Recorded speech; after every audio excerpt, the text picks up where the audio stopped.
E boa noite e bem-vindos aos Suspeitos do Costume, o podcast onde três padres conversam sobre as entrelinhas dos grandes assuntos da atualidade da Igreja. Não se esqueçam, mais uma vez, de subscrever os nossos canais no YouTube, no Spotify. Pouco a pouco vamos crescendo lá nos canais, temas, todos eles bastante relevantes. E no dia a seguir, nesta nossa emissão, nós colocamos sempre com a máxima qualidade possível, tanto em vídeo no YouTube quanto em áudio no Spotify. Antes de entrar aqui no tema da noite, como foi anunciado, temos só reforçar aqui esta grande notícia que nos levou da usual suspects para novas terras. Temos dois doutores e um sabor a doutor. Não, e um Palermo. Tipo doutor. E foi esta cerimónia de graduação em Cambridge.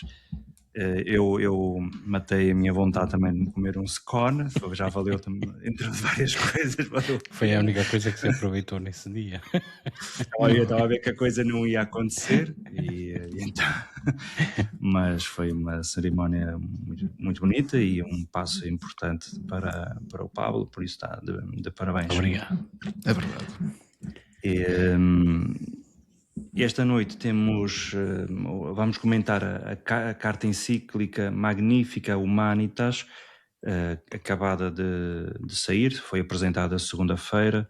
Como disse, era eventualmente um tema já esperado, fosse objeto de reflexão pelo Papa Leão XIV, dado que logo nos primeiros tempos, após o anúncio da sua eleição, ele tocou no tema da inteligência artificial e tentando fazer esta ponte com Leão XIII. Na altura muito se especulou o porquê do nome e ele acaba por justificar que estamos numa nova fase de uma nova revolução, não industrial, mas propriamente tecnológica. Vamos daqui a pouco entrar nisso. Eu se calhar pedia, se puderem, ao Paulo ou ao Pablo, partilhar nos comentários o link, eventualmente, do site do Vaticano, onde sim, partilho quem ainda não leu poderá depois fazê-lo. Eu creio que nas livrarias deve chegar por volta de quinta-feira, sexta-feira, uma vez que só pode ser impressa depois da apresentação e ainda demora o seu tempo. Paulo, se calhar começava por ti, não é? Porque desde logo a apresentação da encíclica teve alguns toques de novidade. O que é que querias realçar sobre isso? Primeiro, boa noite a todos e a todas. Sim, diz que em diplomacia que a forma é conteúdo, mas não é só em diplomacia, também naquilo que nós fazemos. No sentido é que o ritual, o protocolo, as presenças ou as ausências também são uma mensagem. Neste caso é uma presença excepcional, é um facto inédito, é a primeira vez que temos o próprio Papa a apresentar a encíclica. Habitualmente é sempre...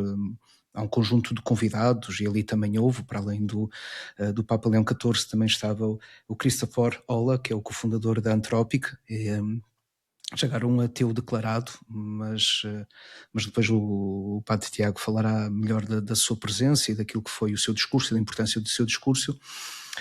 Mas tivemos precisamente o Papa Leão XIV a apresentar a encíclica. A primeira coisa, já agora, o que é uma encíclica? Não é uma palavra que tem origem no grego, é kykllos, que significa circular, portanto é uma carta solene que o Papa envia a todo o povo de Deus sobre um tema social, doutrinário, moral. Interessante que eu também estive a ver a primeira página, não é? E nas outras, salvo erro, aparece sempre a quem é dirigida, não é? Portanto, aos bispos, aos presbíteros, aos fiéis, a todas as pessoas de boa vontade, que eu penso que é até uma expressão que aparece. Quem dá início a isso é o Papa Paulo VI, não é? Todas as pessoas João 23. Ou João 23, obrigado, não, Paulo. Mas desta vez nem sequer isso tem, mas portanto é dirigida a todos, a quem estiver interessado a ler. Bom, e qual é a minha leitura relativamente a esta presença, ou por que razão, esta é a minha interpretação, o Papa Leão esteve ele próprio a fazer a apresentação? Eu penso que isso está no seu próprio discurso, que também depois vou partilhar e que podem ler do Papa Leão, porque esta é uma encíclica para uma nova época. Não é? Não de uma mudança, ou seja, não de uma época de mudanças. O Papa Francisco repetiu várias vezes esta frase, não está dizendo ele, não estamos numa época de mudanças, mas de uma mudança de época. E, portanto, diz o Papa Leão XIV no seu discurso, nos momentos chaves da história, a Igreja é chamada a decifrar coisas novas à luz do Evangelho e da dignidade de pessoa. E diz ele, hoje estamos perante uma transformação de dimensões semelhantes àquelas que aconteceram com o Leão XIII, que é a Revolução Industrial, e há dias celebrou-se os 135 anos dessa publicação que dá início basicamente àquilo que é a doutrina social da Igreja. Hoje estamos perante uma transformação de dimensões semelhantes, com consequências talvez ainda maiores. A inteligência artificial já abrange muitos âmbitos da nossa vida, influenciando decisões que modelam a coexistência humana. Altera-se também de maneira dramática o modo de travar a guerra. E, portanto, eu creio que o Papa Leão XIV quis assinalar a gravidade do momento, ou seja, a gravidade no sentido, a importância do momento que nós estamos a viver, e das alterações que já estão a ser produzidas pela inteligência artificial, mas que nós nem sequer conseguimos vislumbrar ainda, ou podemos imaginar de todas as potencialidades que aí estão, mas também dos desafios que se colocam à humanidade. E, portanto, o que ele quis assinalar com a sua presença, para nos dizer o quanto é importante esta encíclica. E termino por aqui, que eu acho que tem este mérito, tem vários, mas um deles é oferecer-nos, a partir da doutrina social da Igreja e dos seus princípios, critérios para a utilização da inteligência artificial e para responder a esta pergunta que também é essencial neste documento, que é que mundo é que nós queremos construir? E que essa decisão está nas nossas mãos, na mão de todos nós. Sim, para além então deste facto inédito do Papa apresentar, há uma outra figura que se destacou, o Chris Olah, que é o cofundador da Anthropic, que muita gente utiliza o seu chat, que é o Claude, não é? É um dos três grandes, o Claude, o Gemini e o ChatGPT. E há aqui algumas coisas que também me parecem interessantes, só a título introdutório. Mas a primeira delas, também é preciso ter consciência que o diálogo entre a Santa Sé e as grandes empresas tecnológicas não é de agora, não é por causa da inteligência artificial. Já há alguns anos atrás foi realizado o primeiro encontro em Santa Maria Sopra Minerva e ficou conhecido pelos Minerva Dialogues, não é? Uma referência à deusa romana da sabedoria, onde vários executivos de topo das chamadas Big Tech, das empresas tecnológicas, percebendo o que estaria para acontecer nos próximos anos, e esses próximos anos são estes, da inteligência artificial, recorreram ao Vaticano para tentarem em conjunto encontrar algumas linhas orientadoras éticas sobre o uso ético aquelas tecnologias que estavam na altura a nascer. Mais tarde, em 2020, salvo erro, há uma nova iniciativa chamada Rome Call for AI Ethics, uma espécie de um compromisso público onde estavam empresas como a Microsoft, a IBM e a Cisco sobre exatamente um uso ético da inteligência artificial. Mas o estar aqui, o Chris Olah, tem um significado político. Não podemos esquecer que a Anthropic ganhou um concurso e é um prestador de serviços para o Pentágono, para as forças armadas também dos Estados Unidos, e foi uma das empresas que teve problemas com a administração de Trump, porque considera que não pode haver um uso indiscriminado desta tecnologia em contexto de guerra, não é? Não se pode pegar uma espécie de um uso aberto com todo o seu potencial para fazer o que quiser em contexto de guerra. Portanto, entenderam que são necessários fronteiras éticas no uso. e isso não foi aceito pelo Pentágono, pela administração de Trump, ao ponto de, depois do Trump dizer que afinal a Antrópica agora era uma ameaça nacional e querer cancelar os contratos com eles. Portanto, por isso entendemos, ou ainda tem maior significado, quando o Leão XIV, nesta encíclica, fala precisamente sobre o contexto da guerra e da inteligência artificial. Mas a outra nota introdutória tem a ver com o modo como ele também olha para a inteligência artificial e sobre o que ela é. A inteligência artificial não é só o ChatGPT, há um conjunto de tecnologias, mas ele faz uma espécie de uma declaração dizendo: nem nós percebemos bem como é que isto funciona. Não percebemos bem como é que isto funciona. Não é a mesma coisa que construir ele fala de mistério, carro. acho que chama fala de mistério. Isso. Ou seja, ele diz, não é a mesma coisa como se fosse construir um carro, onde nós temos pneus, temos o motor, juntamos as peças, sabemos o que é que vai daí nascer. Diz, não, nós damos alguns princípios, criamos o ambiente, é mais como se tivéssemos no início do mundo, ter ali as bactérias, pôr a temperatura, pôr as condições, mas depois aquilo tem um bocado de vida própria, ou as coisas vão crescendo, vão trabalhando. E esse grau de certa imprevisibilidade é que torna ainda mais relevante o discurso sobre as linhas vermelhas que devem acontecer no uso da tecnologia. Pronto, eram só estas duas notas introdutórias. Como dizíamos, é uma carta encíclica que vem na sequência de Leão XIII, muito preocupado com o tema da revolução industrial, dizendo que isto agora é uma nova revolução, e boa parte, até uma parte substancial introdutória da encíclica tem a ver com isso, não é? Mas Pablo, queres explicar essa parte? Sim, mas ainda... Pablo, não sei se vais falar do artigo que publicaste ou partilhaste, que acho que era importante.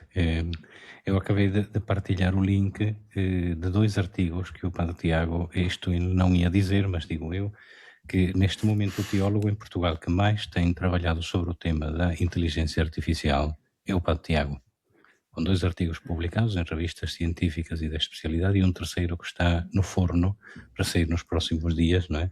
Acabamos de partilhar os links, não é? O mais recente chama-se, foi escrito em inglês, a homilia na era do algoritmo, mediação, delegação e a irreducibilidade do sujeito. Irredutibilidade do sujeito. E o outro ainda, portanto, não me está a abrir o link, só um segundo. Posso dizer-te o próprio artigo, a teologia e... Tens que ligar o microfone. A teologia e os viés, não é? Sobre esta questão às vezes pode haver enviesamentos no uso da tecnologia e da verdade. É isso mesmo, que foi escrito em coautoria com 3 professores de Direito, não é? Da Universidade do Minho e da Universidade Católica. Não, dois professores do Departamento de Informática da Universidade do Minho, que só entre parênteses fazem parte da equipa até que está a programar a Amália, que é a nossa inteligência artificial do Estado, que vai ser usada no Estado, e há socorreram-se da Universidade de Minho, estas 2 pessoas fazem parte, e depois também um professor da Universidade Católica de Direito. O nome é bom, a personalidade é boa, chama-se Freitas e de seu nome é Pedro, e por acaso é meu irmão. Ora bem, é preciso dizer aqui uma coisa, e eu, como dizia há momentos o Padre Tiago não ia dizer, mas eu volto a sublinhar, particularmente este artigo é um artigo cooperativo, portanto, feito com 3 especialistas deste âmbito, que aceitaram publicar, reconhecendo a autoridade intelectual teológica do Padre Tiago, um artigo em colaboração. Isto significa uma coisa muito importante, que não somos nós a falar para nós connosco mesmos, que é aquilo que a Igreja gosta de fazer, não é? Neste caso trata-se... Sim, é verdade. É isto que a Igreja gosta de fazer. Nós, quando queremos falar de assuntos do mundo, normalmente nunca convidamos pessoas do mundo que não estejam ligadas à Igreja porque temos medo de ouvir coisas que não gostamos, não é? E, portanto, o facto de se é uma questão da hermenêutica do Evangelho segundo São João, do que ele... Pois, exatamente. Portanto, publicar um artigo em colaboração com especialistas do âmbito em universidades, e particularmente a Universidade do Minho, que não é uma universidade eclesiástica, é muito significativo. Portanto, volto a insistir a dizer que o nosso maior especialista em Portugal da teologia na sua relação com a inteligência artificial é o Padre Tiago, que fez o favor de vir a este podcast, nós convidámos-lo e pronto, ele aceitou, portanto... Faz o favor de ser nosso amigo, faz o favor de ser nosso amigo. Mas pronto, esta nota era preciso dizer, que eu sei que por humildade ele não ia dizer. Portanto, estávamos então a falar da questão do documento e do enquadramento que ele tem. E antes ainda de dizer isso, eu lembrei-me de uma coisa que é, em setembro do ano passado, o Papa Leão surpreendeu o mundo e nós os três conversamos sobre isto, ficamos um bocado impressionados, ou pelo menos com algum desconforto de uma expressão que ele teve dizendo: não me compete resolver os problemas do mundo. E depois disso a minha prioridade é anunciar o Evangelho. Mas é curioso porque ele começou com uma personalidade tão discreta no âmbito da cena internacional, converteu-se neste momento na voz moral mais forte. E, não só isso, alguém com quem o presidente de uma das maiores potências do mundo e o seu vice-presidente se sentem tão incomodados que até em público já se referem a ele de forma desrespeitosa e pouco delicada e pouco inteligente. Mas isso já significa que alguém que não pretende resolver os problemas do mundo, no entanto, falando em nome de Jesus e do Evangelho, tem uma palavra que incomoda os poderes deste mundo. E essa é precisamente mesmo a missão do Evangelho e da Igreja. É anunciar a palavra de Deus, que incomoda, quando é anunciada com radicalidade e com verdade, aqueles que se encontram no poder e não o fazem com o espírito do serviço. E, portanto, esta encíclica do Papa insere-se numa longa tradição da Igreja, na qual ela utiliza a sua voz para anunciar ao mundo aquilo que é a palavra de Jesus em toda a sua relevância nas questões da sociedade e do mundo. É isso que habitualmente se chama a doutrina social da Igreja. Isto é aquilo que a Igreja anuncia em nome de Jesus a partir das Escrituras e da própria tradição da Igreja e da inteligência da fé, julgando criticamente as realidades do mundo contemporâneo. A Igreja então anuncia aquilo que é a palavra de Jesus para a realidade social de hoje. É isso que se chama a doutrina social da Igreja, e que é habitual dizer-se que começou no pontificado de Leão XIII. Na verdade, existe desde os próprios primórdios do Evangelho e recua ainda mais até a palavra dos profetas, quando fustigavam aqueles que abusavam do poder e dos bens à custa dos pobres, ou então a própria palavra de Jesus, quando defendia os pobres, os que mais sofrem, os desprezados, a viúva, o órfão e o estrangeiro, como a tradição do Deuteronômio tantas vezes refere. Portanto, a doutrina social da Igreja recua aos inícios da revelação, mas particularmente é associada à tal encíclica publicada por Leão XIII em 1891, chamada Sobre as Coisas Novas, ou Rerum Novarum, que na altura, recordemo-lo, vem na sequência da expansão do pensamento socialista e comunista. Ela vem quase como uma resposta da Igreja àquilo que é a publicação do Das Kapital, do Karl Marx. E, portanto, o espalhar-se o pensamento social radical ateu na Europa e no mundo. E, portanto, Leão XIII responde com aquilo que a Igreja acredita que é a forma como se deve organizar a sociedade para que o homem não perca a sua humanidade. E, portanto, na altura referiu-se de modo particular aos temas quentes da época, que eram a questão da luta de classes, ao direito associativo das pessoas, que é uma das grandes revoluções. Portanto, é preciso recordar e dizer isto, que o movimento associativo e os sindicatos foram desde o princípio apoiados pela Igreja, defendidos pela Igreja. E, finalmente, avança com um conceito que é difícil esclarecer se é um conceito verdadeiramente inédito da própria Igreja, porque já se falava noutros contextos, que é o conceito do salário familiar.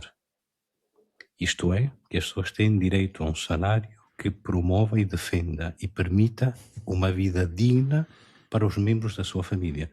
Portanto, não um salário individual, mas o salário familiar, que é uma utopia que ainda não se realizou. Portanto, essa e muitas outras ideias de vanguarda no respeito pelos direitos do ser humano da família e da sociedade é aquilo que habitualmente se chama a doutrina social da Igreja. E é nesse contexto que se insere este documento, e o Papa faz no capítulo 1º e 2º uma espécie de apanhado histórico destes vários pronunciamentos, dos principais, ao longo destes mais de 130 anos, e sublinha aquilo que são os princípios principais da doutrina social da Igreja. Portanto, este documento encaixa-se neste rio vivo da defesa dos direitos do cidadão, das famílias e da sociedade por parte da Igreja. E ele utiliza como pano de fundo em toda a carta encíclica, uma metáfora bíblica, ou uma metáfora de duas cidades. A cidade de Babel e a cidade de Jerusalém reconstruída no pós-exílio. Ele refere-se então ao capítulo 11 do livro do Gênesis, a Torre de Babel, onde existe este desejo da humanidade de criar uma torre que chega até ao céu. É uma expressão simbólica, poética, para dizer, para exprimir um desejo de criar uma espécie de uniformidade, onde se fale uma única língua e onde o desejo do ser humano de atingir o céu, isto é, de ocupar o lugar de Deus, se torne realidade. Mas, na verdade, este projeto acaba por tornar-se fonte de divisão e não de unidade, de confusão e não de encontro e de comunhão. E, portanto, o projeto de Babel é a antítese daquilo que é a sociedade que promove a dignidade e a realização do ser humano.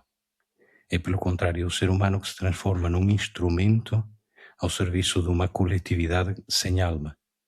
E, portanto, neste sentido, Babel é a antítese daquilo que é a dignidade do ser humano e aquilo que o ser humano e a sociedade estão chamados a ser. Em contraposição, o Papa apresenta o exemplo da reconstrução de Jerusalém no tempo de Neemias, portanto, narrado no livro de Neemias, nos capítulos 2 a 6, em que há este projeto coletivo de reconstrução da cidade de Jerusalém. Portanto, não é apenas um indivíduo, não é apenas Esdras, não é apenas Neemias, é toda a comunidade que é envolvida para pouco a pouco restaurar as muralhas destruídas de Jerusalém e levar o templo, reconstruí-lo e levá-lo novamente à dignidade de que tinha antes gozado e, portanto, favorecer a reconstrução do tecido, não apenas arquitetónico, mas sobretudo humano e social da cidade, que se tinham perdido no contexto do exílio da Babilônia. Portanto, esta outra imagem positiva, em que todos são chamados a colaborar e a cooperar num projeto que reconstrói a sociedade e permite uma vida digna, feliz, realizada, que o Papa nos coloca como antítese de Babel e, em certa medida, antítese dos tempos dramáticos, como ele chama, que estamos a viver. Portanto, um pouquinho este, digamos, o enquadramento e o quadro de referência da encíclica. Bom, nós não estamos a pensar fazer aqui uma leitura acompanhada da encíclica, porque ela é até bastante longa, não é? Na versão que podia ser quase metade, é bom rigor. É a primeira parte, mas são 90 páginas, são quantos números no total? São 245 enorme. Números, é enorme. 5 capítulos. 5 capítulos, os primeiros 2 capítulos têm a ver com esta fidelidade ao Evangelho, depois os princípios da doutrina social da Igreja que o Pablo agora acabou de dizer, e praticamente a entrar na inteligência artificial só no 4º, 5º capítulo, é praticamente a reta final, não é? Mas indo se calhar o que eu sugeria era que cada um de nós poderia dar aqui uma ou duas pistas sobre coisas que entende ser relevantes na encíclica, no tempo em que temos, há muita coisa, mas pelo menos ficam algumas pistas de leitura para depois as pessoas poderem, quem nos está a acompanhar, ler em casa. Paulo, eu sei que penso que na primeira parte há aqui uma expressão que achaste que é significativa, o transhumanismo. Transhumanismo e pós-humanismo. Sim, quer dizer, é mais um conjunto de questões que é, enfim, há um reconhecimento que até há uma dificuldade em definir o que é o transhumanismo e o pós-humanismo. Já agora, para me situar, nós estamos no capítulo 3, a técnica e domínio, a grandeza da pessoa humana perante as promessas da inteligência artificial. Os Desculpem. números 115, mais ou menos, não é por aí? Assim, está, narrativas de fundo, transhumanismo e pós-humanismo, o que não podemos perder. A minha... portanto, o que é que vem aqui definido como transhumanismo, já agora? Portanto, o transhumanismo, pós-humanismo inclui-se, portanto, o transhumanismo em linhas gerais, estão no número 116, imagina um aperfeiçoamento do ser humano através das tecnologias, biomedicina, engenharia corporal, dispositivos, algoritmos, aspirando a aumentar o seu desempenho e capacidade. E o pós-humanismo, sobretudo nas suas versões radicais, vai além, critica o antropocentrismo e propõe uma forma de hibridação entre o ser humano, a máquina e o ambiente, chegando a imaginar uma transição em que a humanidade superará a si própria, entrando num novo estádio de evolução. E depois aqui, o que me parece... Há aqui uma dimensão que é sublinhada nesta carta, que é da fragilidade e da importância do reconhecimento da fragilidade humana. O que é que eu questiono aqui é que eu acho que se faz assim um salto radical entre... ou está muito pouco articulado o transhumanismo e essa fragilidade. Vamos concretizar. O uso da tecnologia para superar algumas dificuldades no âmbito da biomedicina, qual é o limite, digamos, ou o que é que... E é uma questão que está a ser explorada, mas quais são os limites? Vamos lá ver em termos concretos. Quer dizer, a tecnologia não é só porque tem um chip, ou porque tem eletricidade ligada, ou porque tem um algoritmo associado. A tecnologia até pode ser um par de óculos, não é? Para superar as dificuldades de visão. Mas quem diz isso pode ser uma bomba de insulina, pode ser um implante coclear, pode ser um pacemaker, não é? Pode ser, por exemplo, o uso que se faz hoje até para quem tem Parkinson, de implantes que permitem, ou seja, não terem aqueles tremores, não é? aquela tremedeira. Quais são os limites disto, não é? Mas é ou não é legítimo usar a biomedicina e aquilo que nos proporciona o avanço tecnológico para nós, digamos assim, para superarmos essas dificuldades e darmos qualidade de vida às pessoas? Quer dizer, acho que esta reflexão, ou digamos, estes conceitos estão muito pouco articulados, muito pouco explorados no meu entendimento. Quase que, enfim, se fizesse uma leitura minimalista e muito crítica, quase que, enfim, que rejeitamos tudo isso, não é? Não me parece, não é? Não me parece que a questão passe por aí. Uma outra coisa que é bastante explorada e parece muito bem, está, digamos, neste momento um conjunto de empresas que coletam, por exemplo, todos os dados relativamente à nossa vida pessoal e nomeadamente no âmbito da saúde, desde logo com os smartwatches, ou seja, estes relógios inteligentes que temos, que usamos, que veem o nosso oxigênio, que têm acesso à nossa respiração, ao nosso batimento cardíaco, à forma como dormimos, ao nosso sono, até à nossa hipertensão, ou seja, ou a tensão arterial, digamos assim, a forma como é que isto pode ser usado, não é?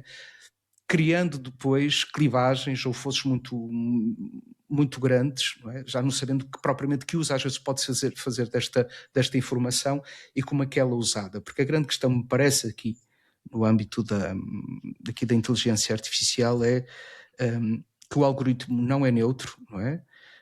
Como é que ele é usado, para que fins, as pressões a que estão sujeitas estas grandes empresas. O Christopher Olah fala precisamente disso no seu discurso, que ele próprio está sujeito, e está a sentir porque ele está em litígio com o governo norte-americano, e portanto, e mais... Isso é o número 95, sim, o que estavas a falar. É necessário aqui reconhecer um dado decisivo, que ele já falou anteriormente, não é? Que já a computação não é prerrogativa dos Estados, mas sim de grandes sujeitos económicos e tecnológicos que na prática estabelecem as condições de acesso, as regras de visibilidade e as próprias possibilidades de participação. E diz ele, quando o poder desta magnitude se concentra na mão de poucos, ele tende a tornar-se opaco e a fugir ao controle público, aumentando o risco de um desenvolvimento distorcido que gera novas dependências, exclusões, manipulações e desigualdades. Penso que isto está bastante desenvolvido, é bastante repetido, por isso é que eu digo que se calhar o documento não precisaria ter tantas páginas, mas esta questão do transhumanismo, não sei como é que vocês veem isto, eu acho que precisa de ser muito melhor explorado, trabalhado. Acho que não está devidamente, pelo menos no meu entendimento e na minha leitura que fiz, aprofundado. Eu também só dou um toque sobre esse aspecto. Eu acho que ainda não estamos na fase do ciborgue, não é? Não estamos aí. Acho que assim também pareceu talvez uma excessiva preocupação, quase um tom aqui e ali negativo relativamente ao uso das tecnologias. Eu sempre preocupado com sim, é bom, mas há sempre um mas, não é? E faz-me lembrar numa fase, claro que as coisas são diferentes, mas a medicina, tudo que envolve a medicina está intrinsecamente ligado à ética, não é? E numa fase inicial, por exemplo, coisa como os transplantes não eram aceitos porque eram vistos como uma espécie de mutilação do corpo, e hoje é indiscutível o bem que os transplantes têm, não é? E claro que agora aqui temos situações e Tiago de fronteira. vai-se colocar uma questão, que é o transplante usando órgãos de animais, não é? No outro dia em Cambridge estávamos com um nefrologista que falava das experiências que estão a ser feitas, por exemplo, com rins de porcos, não é? Sim. Por exemplo, agora, claro, no mundo das tecnologias há aqui... Um porco. O que eu aconselho é criar um porquinho e fazer-lhe uma boa dieta e pode ser um rim, amanhã um coração, quem sabe um fígado. Aquilo que de mais próximo nós temos do cyborg, se calhar vem de empresas como o do Elon Musk, a Neuralink, onde, por exemplo, já é possível colocar um chip ou ligar algumas partes, estou a simplificar o discurso, algumas partes do cérebro para, por exemplo, se alguém não tem qualquer capacidade de mexer ou de comunicar, a não ser o seu pensamento, no fundo é decifrado o pensamento e isso faz comandar um computador ou escrever um texto. Portanto, há aqui um acesso ao cérebro da pessoa, dito de um modo muito, muito simples, não é? E isso, claro, como sempre poderia colocar e coloca questões éticas, mas e que tem que haver algumas linhas orientadoras, mas também ao mesmo tempo é importante não evitar o avanço e o estudo, ainda que por vezes se vá um pouco mais longe do que no momento presente se considera aceitável ou menos aceitável, não faço ideia, não é? Ou arriscado, pronto, vamos dizer assim, mas é o avanço da ciência. Agora, não, como é evidente, não vale tudo, mas esta é uma das áreas de fronteira, não é? Atualmente, para não ter que estar a falar em questões da guerra, mas tudo tem a ver com a atividade cerebral, sim. Agora, se nós nos colocarmos do outro lado da barricada, isto é, se nós vivemos uma espécie de escafandro, estamos presos a um corpo, não temos forma de comunicar, e se há uma tecnologia que nos permite comunicar, a primeira necessidade do homem é comunicar, para além das necessidades básicas de comer e dormir, o resto é comunicar, pronto, e nesse aspecto tem sido feito, tem havido alguns avanços relevantes. Eu se calhar partilhava 3 ou 4 números e depois numa próxima ronda se calhar mais outra coisa que me chamaram muito a atenção neste documento. E em relação ao primeiro, e voltando atrás à questão daquilo que é a doutrina social da Igreja, eu penso que nós temos uma necessidade muito grande de que as pessoas conheçam de facto, profundamente aquilo que nós, como cristãos, acreditamos que é a vontade de Deus e a visão e o sonho de Deus sobre aquilo que é o ser humano e a sociedade. E há uma grande parte dos cristãos que desconhecem profundamente aquilo que nós acreditamos que é o sonho de Deus sobre o ser humano e a forma como deve viver em família e em sociedade.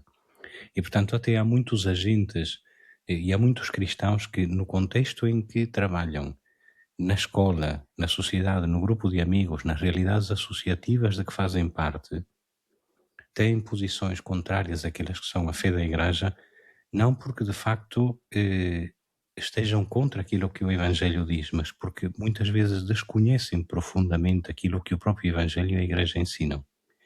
E, portanto, eu convido todos a ler, de facto, com atenção esta carta encíclica do Papa para entender o que é que a Igreja acredita e professa sobre o ser humano e sobre a sociedade.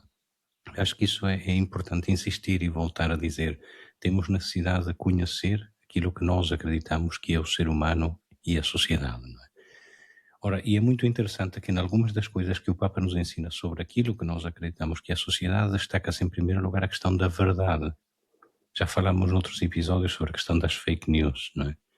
Mas ele diz que, de facto, a democracia se encontra em perigo quando há a perda do valor da verdade.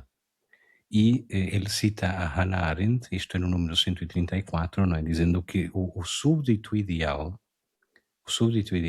nem sequer é aquele que se encontra, digamos, oprimido pela ideologia, ou aquele que abraça de forma ingênua a ideologia, mas acima de tudo aquele que já não distingue entre aquilo que é a verdade e a ficção, aquele para o qual já não é importante aquilo que é a realidade e a verdade, não é? Portanto, aquele que já não nota a diferença entre o verdadeiro e o falso. Esse é aquele que é o súbdito ideal e, em certa medida, a pessoa mais perigosa. Ora, para isso, de facto, é necessário conhecer a verdade e conhecer em profundidade a realidade, não é? E isso significa para nós cristãos conhecer em profundidade aquilo que é a verdade do Evangelho, para entender aquilo que ela nos provoca e nos ensina sobre o ser humano, não é? Essa era a primeira coisa que eu destacava, a questão da verdade. A segunda, a questão do desenvolvimento integral. Ele retoma uma expressão do Papa Paulo VI na sua encíclica Populorum Progressio, onde ele diz que o desenvolvimento verdadeiro é o desenvolvimento do homem todo e de todo o homem, ou todo o ser humano. Não é? E, portanto, isto significa um desenvolvimento a todos os níveis, não apenas o desenvolvimento financeiro. De que é que se fala hoje em dia quando se fala do progresso e do desenvolvimento? Não pode ser apenas o desenvolvimento financeiro. O crescimento económico. Exatamente, é um conceito profundamente anacrónico. Aliás, ele diz uma coisa que eu não fazia a mínima ideia. Ele diz que o conceito de produto interno bruto domina os discursos sobre a questão do progresso há 80 anos. Eu não fazia ideia que esta expressão ou que este índice de crescimento existisse já há 80 anos. Ele está profundamente ultrapassado. Não se pode continuar a medir o desenvolvimento da sociedade do ser humano a partir do produto interno bruto. Não basta, é muito pouco.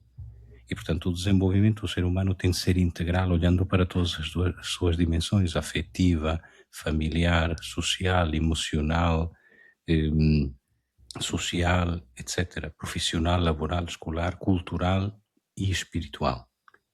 Portanto, não há um desenvolvimento humano que não seja desenvolvimento integral, olhando para todas as dimensões do ser humano, não é? E vou passar à frente a questão da ditadura do algoritmo, de que vocês podem falar e muito melhor do que eu, para referir apenas o que ele diz no número 176 sobre a questão da escravatura. Tem uma expressão muito bonita, não é? Porque ele diz: peço perdão pelas vezes em que a Igreja não teve uma visão clara e inclusive condescendeu na escravatura e que demorou tanto a condenar de forma categórica a escravatura. Diz ele, mas é preciso ter cuidado, porque hoje há outras formas de escravatura. E inclusive ele refere uma questão tão delicada como esta. O uso das ferramentas digitais é propenso à criação de escravaturas.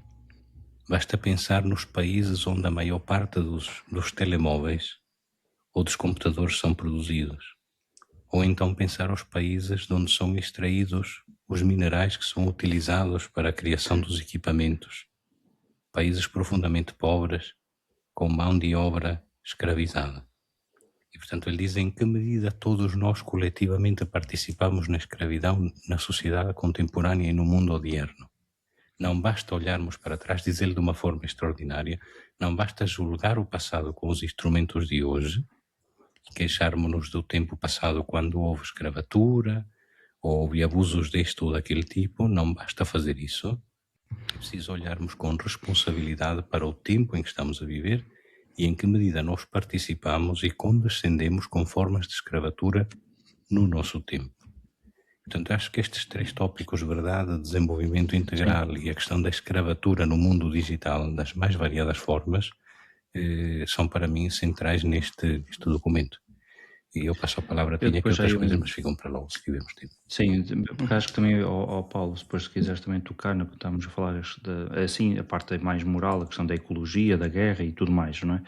Mas há um número, ou pelo menos um ponto em torno do número 99, mas é tocado várias vezes nesta encíclica, que é esta ideia da não neutralidade, portanto que a inteligência artificial não é uma ferramenta neutra, e ao mesmo tempo que não tem consciência. Ou seja, se não é neutra, não tem consciência, não sabe o que é o bem ou o mal. Alguém tem que informar que isto é aceitável, aquilo não é aceitável. Pronto. E isso é o ponto onde há uma responsabilidade das empresas de definir o que é aceitável ou o que não é aceitável. Só que isso, desde logo, dá um poder imenso às empresas, porque podem, de facto, afinar ou definir o comportamento e a temperatura do seu modelo. Um dos estudos que fiz com o tal grupo da Universidade do Minho foi testar, por exemplo, modelos. Nós estamos habituados mais aos norte-americanos, não é? Mas se formos a um modelo chinês, o modelo chinês, na sua origem, na sua base, tem censura, e censura política. Por exemplo, se fizerem a pergunta se há liberdade de escolha Tens que dos dizer bispos... qual é o programa, já agora, ou a plataforma. Pois, que eu também estava... É o pim-pom-pom. Não é? Ai.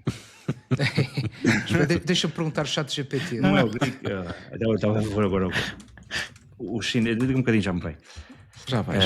DeepSeek. DeepSeek. O DeepSeek. Isso, DeepSeek. O DeepSeek não é o único chinês, mas é o mais democratizado. Foi o único que me lembrei. Não, estava a falhar, não. Não foste pesquisar? Não fui, não. E depois digo o DeepSeek, o que é que acontece? O DeepSeek, se perguntarem se há liberdade, por exemplo, de escolha dos bispos por parte da Santa Sé, ele vai-te mostrar todo o raciocínio, toda a elaboração da pergunta, da resposta, e depois chega ao fim, apaga tudo e diz-te, vamos falar sobre outras coisas. Portanto, isso é um sinal claro de que há uma censura na base, uma censura ideológica. Se nós pensarmos noutras coisas, quer dizer que aquilo que nós entendemos que a inteligência artificial é uma ferramenta que tem consciência, que sabe com quem está a falar, é ponderada e por aí adiante, e que nos vai dar a melhor resposta, não enviesada, isso não existe, porque tem a ver com o modo como foi programado. E isso leva a uma outra coisa. Normalmente coloca-se e diz que as empresas devem ter estes critérios éticos, mas a verdade é que não são só as empresas. Todos nós, e os utilizadores e gente mais competente nesta área, não é? Todos nós somos, como treinadores de bancada, também às vezes somos informáticos de bancada. Hoje em dia é possível descarregar versões destas ferramentas e criar versões não filtradas, uncensored. O que é que isso quer dizer? Que qualquer pessoa pode conseguir tirar aqui os filtros éticos e começar a fazer perguntas tão chatas como, olha, estou a pensar matar uma pessoa, como é que eu devo fazer? Que arma devo escolher? Que droga devo utilizar? Estou com pensamentos suicidas, como é que eu devo fazer e executar? Se for feito a um sistema normal, ChatGPT, nenhum dará uma resposta, mas é possível ter acesso a modelos não filtrados. E isso sim tem a ver não é só uma questão de competência técnica, porque todos eles têm, agora têm filtros, mas é possível retirar esses filtros. Mas isso é algo que tem a ver não só com as empresas, mas connosco, não é? A segunda coisa que ele diz aqui da consciência, acho não é tanto ao nível ético, mas é interessante, que é a quase humanização dos próprios modelos de linguagem, não é? O ChatGPT, porque nós tratamos como se estivéssemos a tratar uma pessoa. Até dizem que houve um debate muito interessante no início, se nós devíamos ser bem educados ou não, não é? Porque ser bem educado quer dizer que escrevemos mais. Se escrevemos mais, estamos a consumir mais recursos. Mas, pelos vistos, ser bem educado dá melhores resultados do que ser neutro ou mal educado, ainda que consuma mais nas máquinas. Mas quando nós dizemos à máquina, não é, o que é que vês, o que é que tu pensas, como é que tu olhas para isso, e não existe, aquilo não é uma pessoa. Todavia, há casos onde já se criam relações de afetividade com as próprias máquinas, não é? Ou com estes programas de conversa, porque é que isto acontece? Porque o grau de simulação daqueles que são os comportamentos humanos, as nossas respostas, o nosso modo de raciocinar, está a ficar cada vez mais aperfeiçoado e muito parecido connosco, ou seja, cria a ilusão de estarmos a conversar com alguém. Tanto é que, e isso já tem a ver também connosco, com a religião, de utilizar algumas destas ferramentas para aconselhamento espiritual, para perguntar, depois o resto é mais perigoso, perguntar coisas sobre o mundo da saúde e por aí adiante, não é? Portanto, há aqui, pode ser ainda mais relevante para quem esteja a atravessar uma fase de maior isolamento, maior solidão, e que encontra aqui o que nós diríamos um ombro amigo, não é? Mas não é uma realidade pensante, não é uma realidade viva, não é uma realidade consciente, e isso é importante ter também consciência. A última coisa que tem a ver então com a questão da não neutralidade, em parte já disse, que é alguns dos valores que para nós são caros, como a questão da verdade, não é? Porque a pergunta clássica, o que é a verdade? E aqui aplica-se mesmo o que é a verdade. Porque a verdade para a inteligência artificial é a informação que ela recebeu, que ela bebeu, que trabalhou, e os critérios de programação que lhe deram. E às vezes eu tenho insistido isto. Este documento é muito sobre a dimensão ética, mas a um dado momento nós teremos que ir um pouco mais além da dimensão ética. Porque, reparem, se os grandes modelos que todos nós usamos, mais comerciais, são de linha norte-americana, quer dizer que podem ser... o que fez gerar estas máquinas, por exemplo, pode ser mais de linha protestante, e o protestantismo tem uma teologia diferente do catolicismo. Pode ser, se ele vai buscar a internet e o que há na internet é mais de linha, por exemplo, tradicionalista, ou de extrema-direita, ou de extrema-esquerda, quer dizer que essa informação toda será compilada e será devolvida. Por isso é que quando um catequista pergunta, está a preparar uma catequese e pergunta quem é Deus, ou o que é que a Igreja diz sobre, não é que a máquina saiba exatamente que eu estou a falar com um português e com o seu percurso de vida é este, não, vai devolver eventualmente até uma imagem de Deus ou uma teologia, por exemplo, mais protestante, a não ser que se declare antes, dizer, olha, eu quero uma resposta para um contexto católico, europeu, para este tipo de jovens. Portanto, é preciso dar-lhe o contexto para que a máquina devolva as respostas mais adequadas.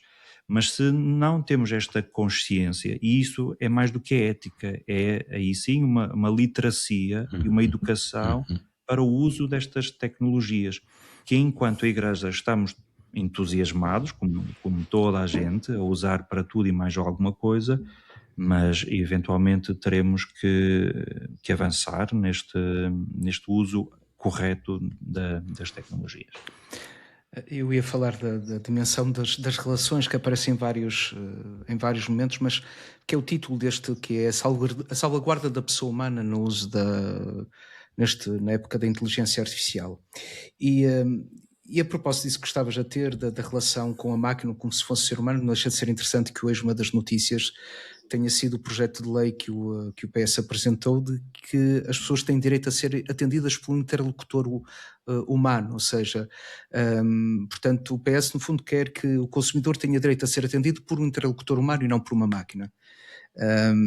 E que todos nós já fizemos essa experiência de ligar e carrego 4, se não ouviu a mensagem toda e queres repetir, mas para evitar que se chegue ao diálogo com uma pessoa, não é? Com um ser humano que esteja do outro lado. E isso fez-me pensar, porque no outro dia, e antes de usar a encíclica, mas se calhar já pensar nesta encíclica, numa experiência pessoal que eu acho que vai de encontro também àquilo que o Papa Leão XIV nos quer chamar a atenção, não é? E que tem a ver, o ser humano só se compreende na relação, não vive sem o outro, não é? Vive na relação com o outro, relação com Deus e relação com o outro. E que foi a minha própria experiência pessoal, que tem a ver com uma coisa que ele chama a atenção, aparece várias vezes, que é esta eficiência, não é? De ser eficaz, de resolver umas questões de imediato. Então, eu basicamente no mesmo dia marquei a minha ida ao barbeiro por uma aplicação de telemóvel, a consulta no médico e fiz uma reserva num restaurante, sem contactar com absolutamente ninguém. Portanto, isto tudo, enfim. Já agora a aplicação do barbeiro não sabia, mas dá-me imenso, porque eu aparecia lá, muitas vezes voltava para trás porque já não tinha assim, mas assim é muito mais fácil, que marco a hora que quero, escolho a pessoa que quero, não é? Que isso é uma outra coisa que é... E o tipo de penteado também, pô. Okay, não, também, sim, mas já agora tu estás a brincar. Eu vou pensar nisso. Tu dizes também fazes visagismo barba grande ou ou não? barba pequena, se queres cortar o cabelo, os que tiverem, não é? Portanto, sim, tu estás a brincar, mas o nível... Não, mas isto, se tu pensas bem, é o mundo à tua volta, não é? Qual é o resultado imediato? É não dialogarmos uns com os outros, as próprias nossas relações serem muito de eficiência, de eficácia, não é? De produtividade, de rapidez, não é? E do mundo que gira precisamente à tua volta. Portanto, transformamos as relações em algo absolutamente funcional, eficiente, e ao não escutarmos os outros, reduzimos o mundo ao nosso pequeno eu, que vai aos poucos, cada vez mais definhando, não é? Cada vez sendo mais pequenino, cada vez, aliás, mais intolerantes, mais incapazes de nos relacionarmos uns com os outros. Eu acho que a salvaguarda, a questão da tecnologia também é essa, é conseguir construir um mundo que é, no fundo, é uma idolatria, é uma criação de ti próprio, de alguma forma, não é? E vives assim nesse mundo que muito confortável, mas que depois ao mesmo tempo te vai diminuindo, não é? Te vai te definhando, não é? Te vai matando por dentro. E acho que é assim não uma forma tão explícita, mas aparece, é tal homogeneização, é tal Torre de Babel, quer dizer, que é um totalitarismo. Já agora uma coisa, me parece que a Torre de Babel é mais um totalitarismo religioso do que um totalitarismo até político, não é? A construção de uma Torre de Babel é uma construção religiosa, não é uma construção propriamente de ordem política, mas era isso, é um dos pontos que queria sublinhar, e um outro que é a questão da educação, que me parece o número 140 muito explícito, que é a dificuldade vós como professores sentis. Nós vemos de um outro modo no Facebook, agora de um momento para o outro, a produção literária prolifera a um nível, um ritmo, que eu pergunto quantas horas tem o dia de algumas pessoas, não é? Que conseguem fazer textos extraordinários todos os dias, mas isso aconteceu de um momento para o outro, quer dizer, vá-se lá perceber o que é que aconteceu aí no meio, mas que este documento é importante também por isto. E nesse aspecto devemos sentir orgulhosos disso, no bom sentido, que é a Igreja e o Papa oferece ao mundo uma luz, não é? Um caminho, critérios. Quem é que o faz? Quem é que o faz? Faz a ONU para falar da inteligência artificial, faz outra organização que tem esta capacidade de oferecer essas orientações, acreditemos ou não acreditemos, ou que nos coloca a fazer uma reflexão crítica, séria, como aconteceu, e ainda bem em vários órgãos de comunicação social à volta deste documento e da inteligência artificial e das questões que coloca. E tem a ver então com a educação, não é? E diz ele no número 540, a rapidez e a facilidade com que se obtém uma resposta, uma síntese, correm o risco de extinguir o desejo de colocar perguntas, o qual dá frutos só a longo prazo. Como escreve Platão, as coisas mais profundas e importantes só se aprendem depois de muito tempo e esforço, no empenho em discutir com os outros para friccionar, como na pederneira, os conceitos e as experiências até saltar em nós a centelha da compreensão. Devemos educar-nos ao junto da inteligência artificial e proteger os nossos jovens das promessas da máquina perfeita, daquela subtil sedução que parece tornar o pensamento humano inútil precisamente quando é mais necessário. Por último, um último pensamento que é sobre a realidade do trabalho, não é? E que o Christoph Olah fala também sobre isso, e ele diz que, enfim, penso que ele até foi comedido, não é? Quando fala, diz ele que há uma possibilidade real que a IA substitua o trabalho humano em escala muito ampla, e é verdade. E é verdade. E colocam-se aqui questões muito sérias que têm a ver com competitividade, que têm a ver com um mundo que tem vários ritmos, sobretudo está daquilo que é o seu entendimento de direitos, dos direitos dos trabalhadores, daquilo que já falaste no início da questão sindical, ou seja, da coesão social, da paz social, onde os países autocráticos, e vou nomear simplesmente um, que é a China, que não é propriamente a Europa ocidental, a Europa que nós tal como nós concebemos e digamos o direito, digamos, aquilo que são as responsabilidades e o cuidado que se tem com os trabalhadores, não é? Como é que vamos competir com estas empresas, não é? E a automação já faz parte da vida das empresas. E se isso pode parecer estranho, por exemplo, uma simples ida ao supermercado, vejam o que é que está a acontecer hoje. Uma simples ida ao supermercado. Mas daqui a pouco tempo, para um supermercado, teremos 2 ou 3 pessoas, não serão necessárias mais. Isto é, nas caixas, evidentemente que alguém vai ter que repor. Mas até a reposição vai ser possível fazer por robôs. Isso coloca-nos desafios. A resposta a isto não é assim muito simples. Evidentemente que haverá certamente impostos sobre os robôs, sobre tudo isso, quer dizer, mas são desafios cuja resposta não é nada simples.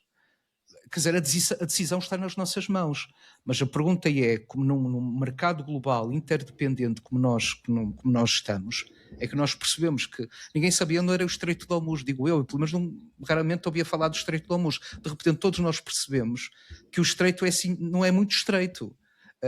É um estreito que complica largamente a vida das pessoas. Não é?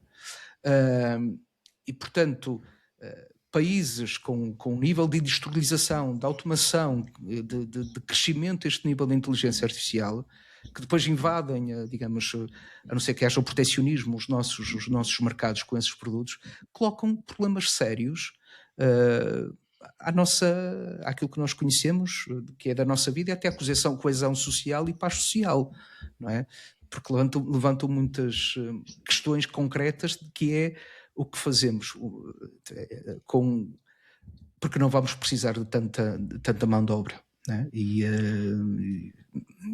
Este é um problema muito sério, a questão do trabalho, Pablo, que eu acho que só em si merece outra. Eu também quero comentar aí uma coisita, mas Pablo, queres dar a tua última chega? Se calhar sim, olha, referi apenas 2 intervenções de pessoas que escreveram alguns comentários. A Joana referiu a propósito da questão da escravidão moderna, os diamantes de sangue, por exemplo, o comércio de diamantes de sangue, e a Arlinda referiu a momentos os riscos de facto da perda dos afetos através do crescimento da inteligência artificial. Mas eu queria referir ainda 2 ou 3 coisas muito rápidas. A primeira é que creio eu que talvez alguns dos números mais importantes, não os vou referir todos, mas apenas convido a ler com muita atenção os números 211 a 214. Na minha opinião, estes 4 números são um tesouro extraordinário que todos deveríamos ler e refletir. Nesse sentido, eu penso que este documento tem 3 tipos de destinatários, e era isso que queria chamar a atenção. Um deles está bem acima de nós, que tem a ver com a questão dos poderes políticos, aqueles que têm poder de decisão a nível mundial, os proprietários das empresas e os programadores. Portanto, são 3 âmbitos muito específicos aos quais este documento se dirige com termos e com expressões e com ideias muito fortes, não é? Mas que não são a da maior parte de nós. Mas o Papa diz que este documento, não é, também nos diz respeito a todos, na medida em que todos nós temos uma responsabilidade na forma como utilizamos a nossa liberdade. E nós podemos, de facto, colocar limites ao nosso uso das novas tecnologias. Nem tudo aquilo que nos dá jeito tem de ser aquilo que está certo, ou é aquilo que é mais oportuno. Tu falaste da questão dos supermercados, precisamente. Quantos de nós, tendo a possibilidade de ir para as caixas automáticas, prescindimos, não é, de perder tempo, entre aspas, numa fila para ser atendidos por uma outra pessoa e dizer boa tarde, bom dia, obrigado. Portanto, ele fala ali da questão dos limites que nos podemos impor a nós mesmos, fala de uma coisa importantíssima que é a educação das novas gerações, fala dos projetos de lei que já limitam a utilização, por exemplo, das redes sociais a menores de uma certa idade, mas fala da necessidade de educar as novas gerações a um uso inteligente, razoável e ético destas ferramentas, e portanto isso está ao acesso também de todos nós, faz parte da nossa responsabilidade de educar as novas gerações e nos limitarmos a nós mesmos também. Mas finalmente eu acho que é um terceiro tipo de destinatários, que são as novas gerações num sentido muito diferente. São aqueles que no dia da manhã irão ter esse mesmo poder de decisão política, de intervenção nas empresas e de trabalho científico e tecnológico, os jovens que se estão a preparar, que estão a estudar nos âmbitos associativos, nas universidades, no mundo da ciência, no mundo da política, no mundo das empresas, e que hoje não têm, mas que amanhã terão um poder de decisão sobre a sociedade e o mundo em que vivemos. E esta encíclica se dirige de modo particular a eles, e a eles recomendo a leitura do número 211, em que o Papa diz claramente: em todos os tempos, em todas as noites da história, o Senhor suscitou homens e mulheres capazes de mudar o rumo da história. E, portanto, eu penso que este documento, de modo particular, se dirige às novas gerações que têm um papel e um poder enorme, na medida em que serão eles, no dia da manhã, a exercer o poder político, científico e empresarial. E que de facto poderão transformar, e para isso é necessário de facto conhecer o que é que o Evangelho e a Igreja nos ensinam sobre o ser humano e sobre aquilo que o Papa diz, citando uma expressão do Papa Francisco que eu acho extraordinária, sobre aquilo que é o amor social. É assim que ele chama a doutrina social da Igreja, o amor social. O amor ou a amizade social? O amor social é a mesma expressão que aparece, o amor social. Eu acho isto fantástico, portanto, recomendo ler estes 4 números, não é? E termino apenas com isto. Há uma inclusão, esta é uma questão literária, mas eu acho extraordinária, há uma inclusão muito bonita na forma como o documento começa no número 1 e como se encontra nos últimos números, particularmente o número 233. É quase que uma pergunta e uma resposta, em certa medida. Ele começa no número 1 dizendo, e é o que dá o título ao documento, como todos sabemos, não é? A magnífica humanidade criada por Deus enfrenta grandes desafios, não é? Nesta era da inteligência artificial. E no número 233 apresenta a magnífica humanidade de Cristo como aquela que nos pode ajudar a entender e a viver melhor os desafios que estamos a enfrentar. Isto é, não há magnífica humanidade que possa prescindir da magnífica humanidade do Verbo encarnado, de Jesus que se fez homem para nos ensinar como é que podemos viver este dom extraordinário da humanidade que somos e que somos chamados a ser e a viver e a desenvolver. E eu terminava por aqui. Só queria acrescentar uma coisa que tu falaste do Papa Francisco. O Papa Francisco é o mais citado, o mais referenciado. São 42 às vezes aquilo referenciado no documento, a seguir é o Papa João Paulo II, São João Paulo II com 27 e Bento XVI com 16, depois Paulo VI com 13. O que significa também uma continuidade, no meu entendimento, com o pontificado do Papa Francisco. Te dou também as minhas últimas notas. Uma delas tem a ver, lá está, na continuidade, penso que era um discurso forte de Francisco, que é o da ecologia. A inteligência artificial tem muito a ver com a ecologia, porque para que todas estas máquinas funcionem, gastam-se muitos recursos da natureza, sobretudo a água, porque os grandes centros de dados, de computação, precisam de muita água para refrigerar. Há quem já estão a fazer experiências de pôr debaixo nos oceanos, há quem queira pôr no espaço, mas várias cidades já estão contra a construção destes grandes centros de dados, porque de facto consomem água ou, em última circunstância, até fazem encarecer a fatura da água de cada um. E às vezes há coisas que nós, do mesmo modo como nos temos educado para a separação do lixo, eventualmente neste uso da tecnologia também alguma educação teremos que ter, e sobretudo as camadas mais jovens, porque, por exemplo, às vezes são coisas básicas, mas quando se está a fazer uma videochamada, como nós estamos agora, fazer uma videochamada consome muito mais recursos do que fazer, por exemplo, só uma chamada por voz. Estou a ficar com problemas de consciência, Tiago. Não, estás a ficar parado. Estou a ficar com... Eu até acho que está na hora de acabarmos com isto, porque Eu acho que sim. senão... Tu faz-me lembrar, desculpa lá, e agora vou mandar. Tu faz-me lembrar um determinado jornal online que falou da questão do consumo, não é? E tal, portanto, dos centros de dados, mas esse jornal online nesse dia não parou, continuou a mandar informação. Com certeza, tá. Mas desculpa lá, desculpa. Não, mas é algo que Não, é verdade, tem que ser visto, sim, não é? Ou observado. É sério. E para dizer que vem também do Francisco. A segunda coisa, já se falaste muito e bem do trabalho, porque teoricamente o uso da inteligência poderia ser uma ferramenta para cumprir este sonho que estava a acontecer nos últimos anos, que é o equilíbrio entre o trabalho e a vida pessoal, o ócio. Porque a promessa é que isto viria a acelerar o nosso trabalho, dando-nos mais tempo livre. Na verdade, aquilo que se tem visto é, ao acelerar, não é para ter tempo mais livre, mas para fazer mais coisas. E isso é preciso ter consciência do que está a acontecer, não é? E o lado armadilha que porventura pode estar. Mas também ligado ao trabalho, claro, preciso também ter isto são algumas regras de alguns conselhos. Preciso também ter cuidado, porque isto tem a ver com a proteção de dados.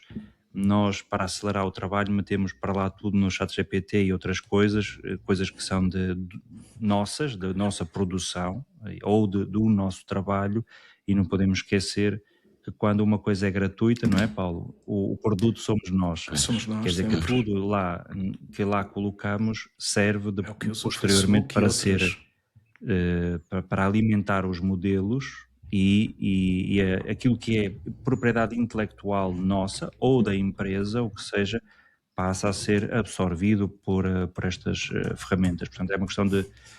há uns tempos atrás eu vi aquelas notícias, recordam-se de uma empresa até que pagava para uma coisa tão inócua quanto tirar fotografias à nossa íris. Não é? Sim. Pronto. E a última, muito importante, que tem a ver com a guerra, não é? Porque, claro que até mesmo na Ucrânia, as experiências de uma empresa interessada em mandar para lá uns robôs, com o intuito é sempre bom, isto é evitar a morte de militares, de civis, eficiência na guerra, é a chamada guerra cirúrgica, mas depois, sim, não há consciência e é preciso que um humano, para o bem e para o mal, alguém tem que decidir quando é que se prime o gatilho de uma arma, não é? E decidir corretamente quando é que se deve fazer ou não, porque nem sempre o momento ideal pode haver um momento extraordinário e ideal para dar um tiro, mas pode não ser oportuno dar esse tiro, porque há muita outra coisa que veio a acontecer, não é? E uma criança do lado inimigo é sempre um inimigo, mas é uma criança, por exemplo, não é? São os dilemas éticos que só um ser humano com consciência e com história, e é importante também ter a história da humanidade por trás, porque isso forma consciências. Por isso é que nós precisamos ser nós a tomar as decisões difíceis e não delegar criticamente às máquinas. Parece-me ser também um ponto essencial. Uma coisa muito rápida é que, a propósito do que acabaste de referir, lá está, da necessidade de refrigerar os equipamentos, o consumo de dados, etc. E porque está a chegar o verão, eu ouvi dizer que há uns restaurantes e uns bares onde as pessoas vão comer e beber, portanto, em andares subterrâneos, numa espécie de arcas frigoríficas, vão vestidos em roupa polar, e nós podíamos fazer o próximo podcast num desses restaurantes. Não, mas eu estava a pensar outra coisa, não sei, deve haver um problema técnico, certamente, mas por que não usar... Eu estava a pensar mesmo nisso, do Polo Norte ao Polo Sul, para colocar lá os servidores. Ou fazermos um podcast, frio é lá que chega. Um podcast na Islândia, por exemplo, uma coisa assim do género. E eu parece-me que sim. Então. E aproveitar, porque, como visto em Cambridge, estava uma temperatura normal. E eu acho que se tem que começar a subir um bocadinho mais. E Islândia me parece um sítio. Islândia, Europa do Norte, pode ser também Finlândia, Suécia, Noruega. Aceitamos sugestões. Exatamente. Mas agora pode ser o próximo podcast, a próxima conversa, onde é que deve ser? Ora, boa ideia. O próximo. Então... Estamos a terminar, então, e senão depois o público desaparece-nos e não cumprimos, mas agradecer a todos quantos nos acompanharam esta noite. A intenção foi só simplesmente sublinhar alguns pontos mais importantes, mais relevantes, pelo menos que nos chamaram num primeiro momento a atenção, e evidentemente que creio que cada um de nós nos próximos dias continuará a aprofundar a leitura e eventualmente nas suas plataformas dar outros pontos de vista sobre aquilo que vai saindo, e também recomendamos que, claro, que leiam mais comentários, porque não foi aqui a nossa intenção ir ao detalhe desta encíclica. O próximo podcast está marcado para o dia 11 de junho. Posso dizer que teremos um convidado, não quero já antecipá-lo. Porque pode não vir a aparecer. Não, espero que apareça, eu acho que sim. Mas o que é que era importante? Que daqui até lá, quem não o fez, que o comece a fazer, por isso é que estou a dizer com o tempo, comece a ver a série The Chosen, Os Escolhidos. Ok? Porque no próximo podcast vamos falar sobre os The Chosen, e para não estarmos a falar sobre coisas que porventura algum poderá não conhecer, é a altura adequada para começar pelo menos uma temporada ou duas. Ainda tem tempo, porque ficando-se entusiasmado, num fim de semana se calhar limpam duas temporadas. É verdade, sim. Mas E convém dizer que ele existe com dobragem e legendas em português, portanto basta que as pessoas procurem nas plataformas ou na página, o Paulo já acabou de partilhar, não é? Sim. Portanto, o link também está disponível em várias plataformas de streaming, não é? E, como digo, é possível colocar tanto dobrado em português ou utilizar simplesmente usar legendas, não é? Por isso, obrigado a todos e uma boa noite. Obrigado a todos, uma boa noite. Boa noite. Boa noite. Bom descanso para todos.